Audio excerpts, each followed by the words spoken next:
Yo, what's up? This is I2K po mga kaibigan. Ngayon nagbabalik po tayo dito sa channel ni Pinas News Insider. Dito po tayo magbibigay ng reaction video at commentary dito sa kanyang video. Bagong-bago lang po ito mga kaibigan. Kaya simulan na natin. Let's go!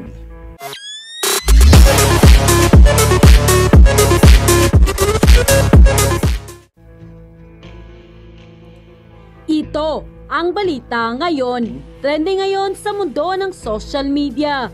Ang di umano'y balitang Senator Alan Peter Cayetano nagpakitang gilas sa pagdinig Si Mr. 10K sa Senado.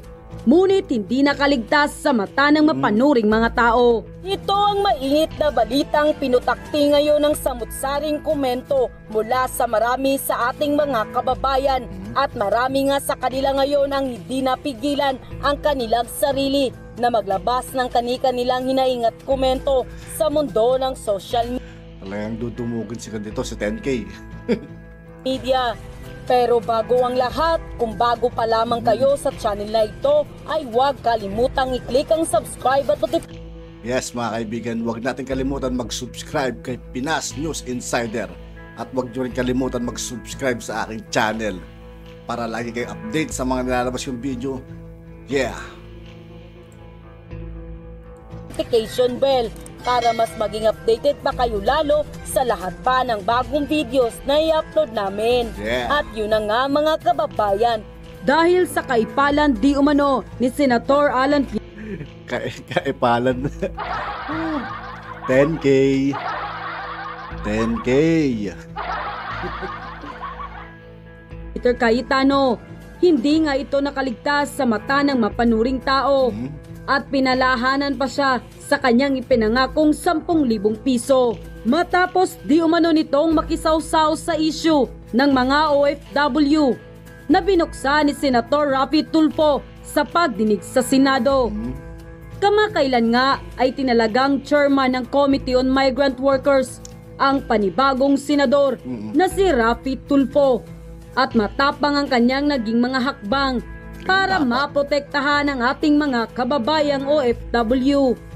Inilabas din niya ang mga reklamo ng mga manggagawang Pilipino, lalo na sa gitnang silangan na laging may naapi at nagagahasa at minsay kinikitilan ng buhay. Sa naturang pagdinig sa Senado ay umeksena di umano si Senator Cayetano. Buti na lang talaga nandiyan si Mr. Raffy Tulfo.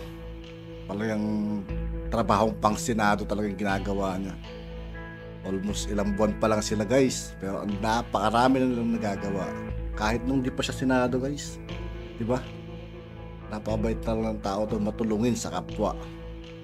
Yan ang dapat isa sa napakagandang ehemplo ng isang Senado, Raffy Tulfo mga kaibigan. Pero maliban lang dito kay 10K. Na tila baga nagbubuhat ito ng sariling bangko. Dahil ayon pa sa kanya, marami siyang ginawang hakbang noon upang makatulong sa ating mga kababayang OFW. Subalit, hindi kumbinsido ang taong bayan sa mga mabuluklaking salita ni Senator Cayetano. Dahil aniya, sa loob ng mahigit isang dekada na bilang senador, Gasgas na kasi yung mga pochad ng taon ko sa totoo lang. Wala nang naniniwala, wala nang Pilipinong naniniwala kay Cayetano ngayon, kay Mr. 10K. Nito ay wala silang nakikitang magandang nagawa ni Cayetano sa ating bayan. At pinaalahanan pa siya sa kanyang ipinangakong 10,000 piso na hanggang ngayon hindi pa niya naibibigay. At dahil nga sa balitang ito, hindi naman mapigilan ng marami sa ating mga kababayan na magbigay ng kanilang hinaing at komento sa mundo ng social media. At ayon pa sa kanila, Boy 10K, huwag kang paepal. May balak ka ulit tatakbo sa mataas na posisyon kung talagang gusto mo kaming tulungan. Dapat noon pa, hanggang satsat ka lang. Dapat kasi noon niya pa sana ginawa. Mga pangako niya, o kahit matulong lang ba? Lalo sa mga OFW, di ba? Wala. Epal. Magaling lang magsalita, mambatikos at sumagot, pero wala. Kung bakit naboto ito, Nagmamagaling pero ilang taon na. Walang makitang ginawa. Tama. Gising-gising na. Magmatyag. Pag-aralan at huwag magpabulag sa mga binoboto. Ngayon lang ba nyo nalaman si Cayetano props lang sa Senado? Walang ginawa. Grabe. 10K, props ka lang daw sa Senado.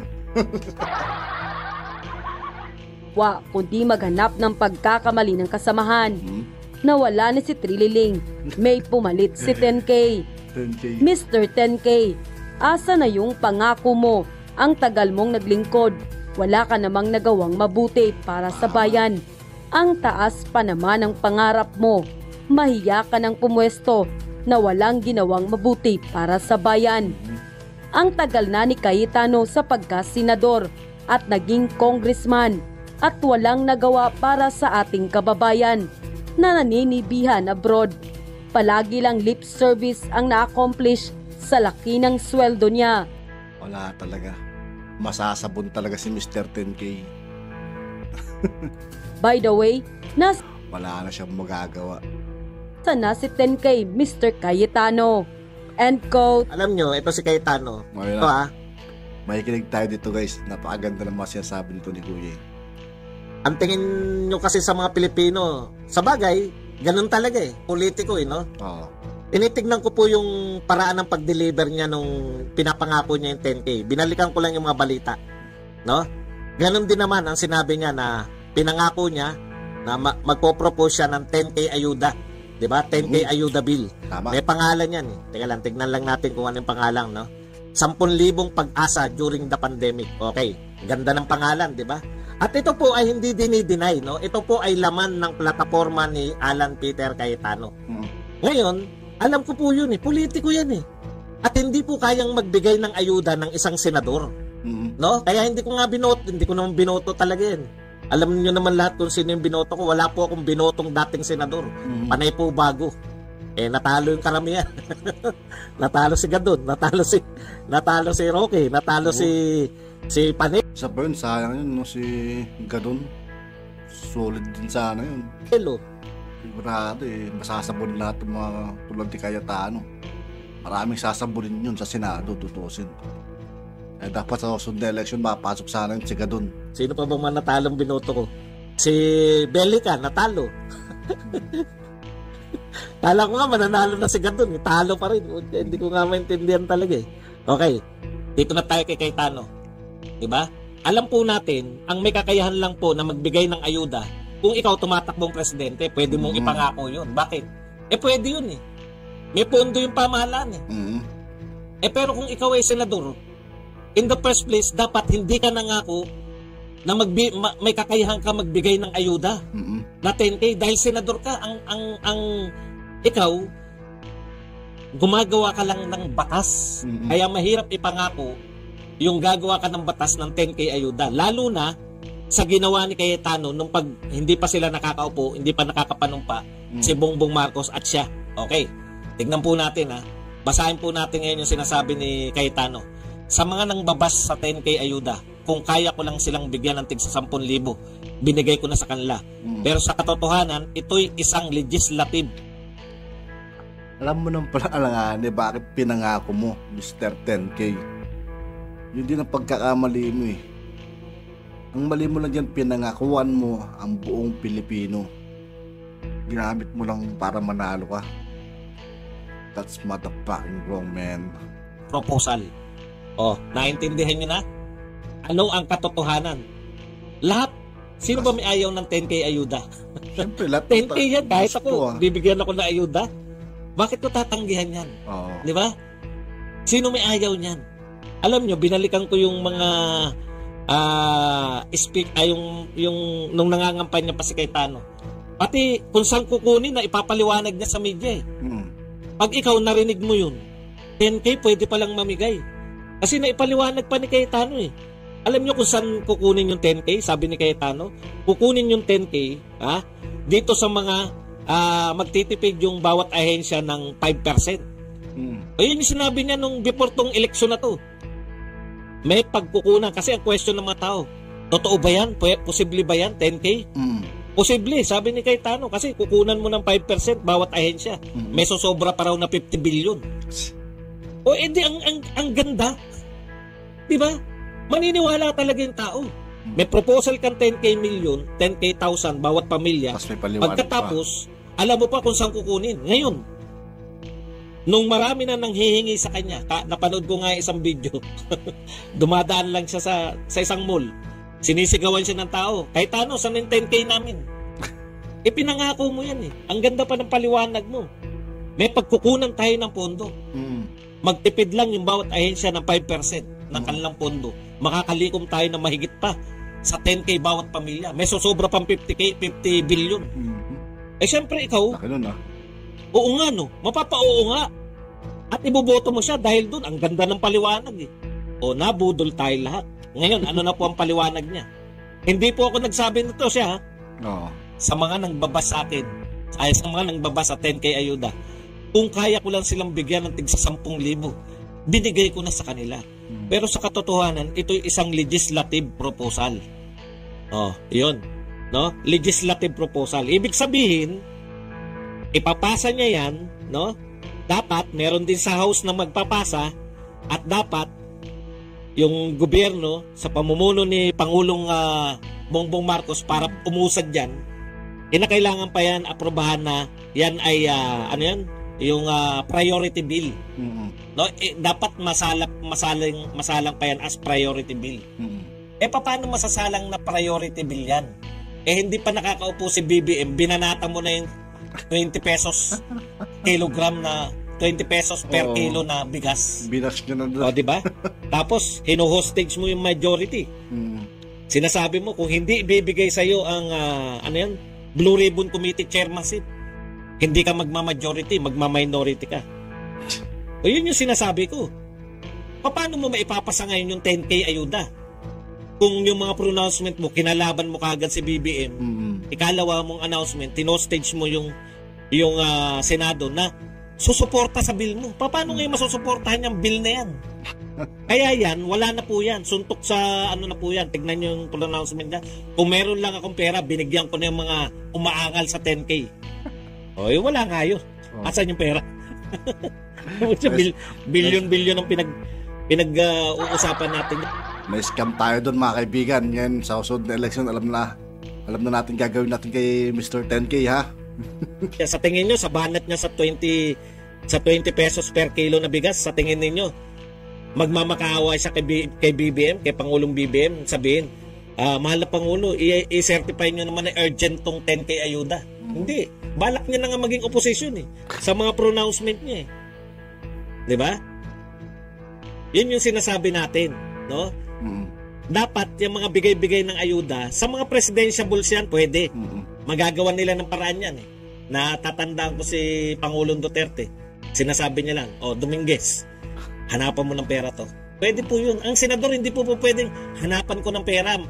Hindi po. Ilalagay po yan sa batas. Matagal po yan.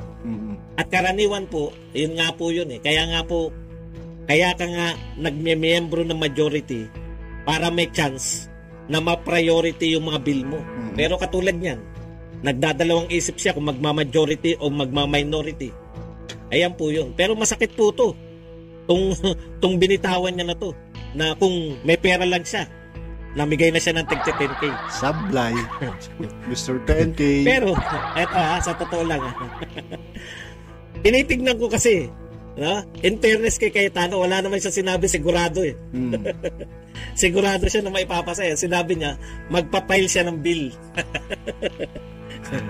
Sa madaling salita, alanganin mga kaibigan. Ang sinabi niya, magpa-file siya ng bill na 10k. Ang sinabi niya rin kung saan pwedeng makuha. Pero hindi niya sinabi na, ito siguradong papasa to. Ayun po. Iba po yung magpa-file ka lang ng bill. Iba yung sigurado kang papasa. Paano ipapasa yan kung ikaw ay mag-o-oposisyon? So, kinakailangan pa, bago maipasa yan, kinakailangan pa munang i-certify as urgent yan ng Pangulo ng Pilipinas. Binanata mo na kagad yung 20 kilos per, di ba? Wala tayong magagawa dyan. Anyway, congratulations po muna sa ating, subaybayan natin, malay nyo. Malay nyo, may sumuporta sa kanya. Malay natin guys, yung magmilagro, di ba? Pero I think alangan na yun mga kaibigan. Huwag na kayong maniniwala sa mga kalokohang pangako, Mr. 10K. Mr. 10K. ng mga senador at mga congressman at mapasay yung ayuda. Imaginin po ninyo, sikat na sikat siya. Sa tingin ba ninyo yung mga kaalyado ni BBM? Eto politika po yan eh. Mag-aminan po tayo. Pag naipasabay ang 10K ayuda, sa tingin nyo, sino sisikat? Si Cayetano, di ba? Sa tingin nyo ba? Yung mga... Pero kahit may ibigay siguro yung 10K na yun, wala na siguro maniniwala sa kanya. Wala nang Pilipinong magpapauto sa taong to. Sarili niya lang pwede niyang lokohin, pero ang buong sambayanan malabo. Sirang-sira na yan. Senador na kaalyado ni BBM, gusto nilang pasikatin si Cayetano. O sa tingin nyo ba sa Kongreso, mga congressman na kaalyado ni BBM, gusto nilang pasikatin si Cayetano? Marunong naman kayong tumingin sa politika, matagal na kayong nakikinig sa atin eh. At yun na nga mga kababayan. Maraming salamat sa patuloy na pagsuporta. At dito nga po nagtatapos ang ating reaction video. Muli, ako po si I2K. Yeah, peace out.